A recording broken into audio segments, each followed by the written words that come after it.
neither the military hierarchy nor the president can prescribe IPOB.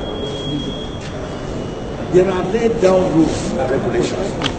Section 2 of the Terrorism Act makes it clear that before an organization can be termed a terrorist organization, there has to be a complaint by the Attorney General of the Federation, or the Inspector General of Police, or the Director General of the Department of State Security, DSS. The complaint must be filed before a judge in chambers.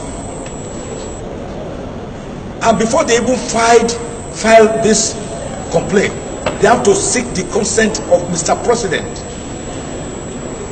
Then the judge in chambers will hear the complaint, whether IPOB is actually a terrorist organization. It is actually the pronouncement of a court of law that will now be gazetted in the official gazette of the federal government that can proscribe anybody, any organization as a terrorist organization. And you have to also look at it. What are the features of a terrorist organization?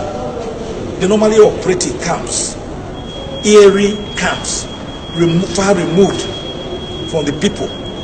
They kill, they maim, they bomb, they attack authorities, they attack properties, individuals, people.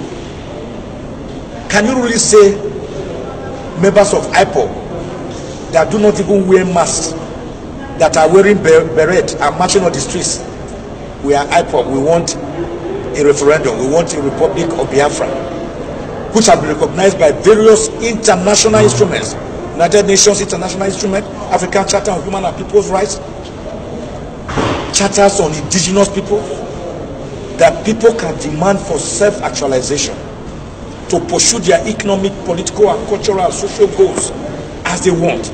It is not a crime. Can you really say that people who are marching on the streets, singing, say we want a Republic of Biafra, we don't want to be in Nigeria? Can you describe such people as a terrorist organization? What of your herdsmen that not only block the road, they kidnap, they maim, they kill, they rape? Have you proscribed them? What of the people who killed over 1,000 Shiites? Did you proscribe them? What of the people who killed over 1,000 Southern Kaduna indigenes? Did you proscribe them? What of the Agatu massacre? Did you proscribe them? We should not give the impression that we are having a government that does not take into consideration the sensibilities of the people, or that a particular set of people is being ostracized or being marginalized. So you have not proscribed all these other organizations, including the herdsmen, which have been described by international bodies as the fourth most deadly group, dangerous group in the world. You have not proscribed that. And then you are prescribing people wearing berettas, writing Republic of Biafra. Anybody can say that. Anybody can do that. I do not agree with the government. So and the way they have gone about it is also wrong, because only a court of law can pronounce it. So way out.